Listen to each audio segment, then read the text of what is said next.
Neymar কবে মাঠে নামবেন, ক্লাব বিশ্বকাপ কিভাবে দেখবেন এবং আল হিলাল বনাম রিয়াল মাদ্রিদের ম্যাচে নেইমার কি খেলবে?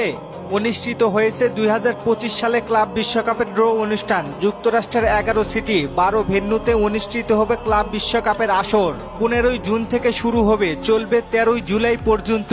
ক্লাব বিশ্বকাপের আসরকে সামনে রেখে 32 দলকে 8 গ্রুপে বিভক্ত করেছে ফিফা। প্রত্যেক গ্রুপে আছে 4টি করে দল। এইচ গ্রুপে পড়েছে রিয়াল মাদ্রিদ ক্লাব। বিশ্বকাপে দেখা হবে ব্রাজিলিয়ান 2 সুপারস্টার ভিনিসিয়াস জুনিয়র এবং নেইমার জুনিয়র। এইচ গ্রুপে পড়েছে রিয়াল মাদ্রিদ এবং আল হিলাল। আল হিলাল খেলছেন নেইমার জুনিয়র আর রিয়াল মাদ্রিদে আছেন ভিনিসিয়াস জুনিয়র। ইনজুরির কারণে দুইজনই আছেন মাঠের বাইরে। ক্লাব বিশ্বকাপে নেইমার এবং ভিনি দুইজনই দলে থাকছেন। নেইমার খুব শিগগিরই মাঠে খেলতে নামবেন। আপনারা চিন্তা মুক্ত থাকতে পারেন, কারণ নেইমার খেলবে রিয়ালের বিপক্ষে। তবে ক্লাব বিশ্বকাপের এই ম্যাচগুলো কিভাবে লাইভ দেখবেন